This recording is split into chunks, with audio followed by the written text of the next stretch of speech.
Chers amis, la France recevrait 39 milliards d'euros du plan de relance de l'Union européenne. Cela peut sembler bien, mais ce serait étalé sur plusieurs années. En plus, les propagandes de l'Élysée et de l'Union européenne ne mentionnent pas les coûts réels pour la France. Cet argent n'est ni gratuit, ni créé par magie. Ce sont les citoyens français eux-mêmes qui paieront la facture pendant des décennies à venir. D'abord parce que la France subventionnera surtout d'autres pays de l'Union européenne via ce fonds européen. Vous vous doutez bien que ce n'est pas les Bulgares qui vont payer. En plus, pour rembourser, rien n'est prévu.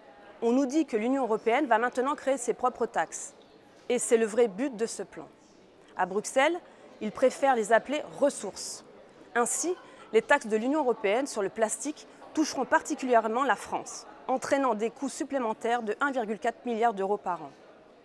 D'après certains experts, les coûts totaux seront de 80 milliards d'euros et que la France en reçoit désormais 39. Cela signifie que la France devra payer 80 milliards d'euros pour en obtenir 39. Ce sont les citoyens français qui paieront cette facture. Et les paiements continueront jusqu'au 31 décembre 2058. 2058. Qui sera encore vivant en 2058 ?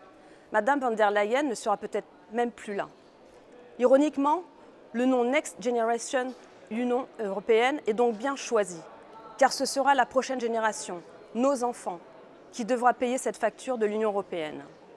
Il est aussi choquant que dans le plan français de relance présenté par M. Macron, seulement 0,6 milliards sont destinés aux relocalisations, soit 0,6% de l'enveloppe. Le renforcement de notre base industrielle est le grand absent de ce plan. Ce petit plan de septembre est encore une occasion manquée.